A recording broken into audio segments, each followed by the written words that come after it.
Revelasyon, Roxanne Ginoo may ibubulgar tungkol sa mga lalaki sa buhay niya.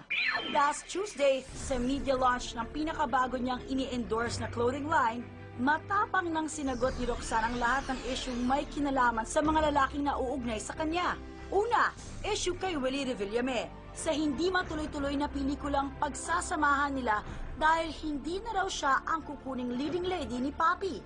Hindi naman. Wala pa naman nababalita sa akin. And kung mangyari naman, hindi naman magiging issue. Diba nagkasakit si Papi, so medyo kailangan niya muna ng pahinga. Stop muna.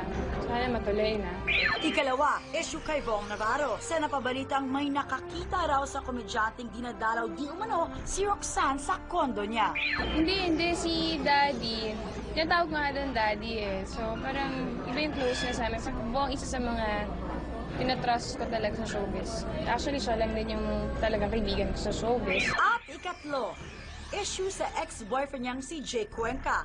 Kamakailan lang ay may lumabas na mga blind items tungkol sa isang aktres na nagkaroon daw ng komprontasyon sa kanyang ex-boyfriend na aktor sa isang dressing room kasama ang bagong girlfriend nito sa isang show sa Guam. Ang tinutukoy di umano sa blind item na ito na nakipagkomprontasyon ay si Roxanne at ang aktor at bagong girlfriend di umano ay sina Jake at Bea Alonzo. Ang Guam ay masaya.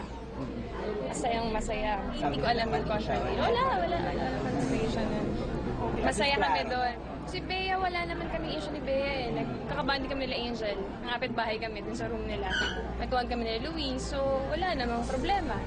Kaya yung mga issues na sabi ko na nga ba may lalabas yan. Ayon pa kay Roxanne, mas masaya na siya ngayong walang lalaki sa buhay niya, lalo pa raw at malapit na siyang makamove on sa naging hiwalayan nila ni Jake. Nasa finish line na rin eh. So, lapit ko na sa finish line. Kasi kami naman ni Jake nabigay namin lahat yung pagmamahal sa isa't isa. So, siguro kahit ganun kadali makamove on.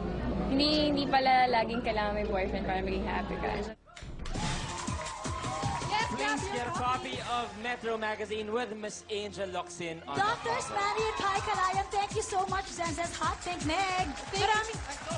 Thank you very much, Jake Galvez and Bern Rodriguez and Alex Thank you. Rabanal Propaganda. And happy birthday, Irby Bautista, our segment producer. Happy 50th birthday. Shapes, maraming salamat.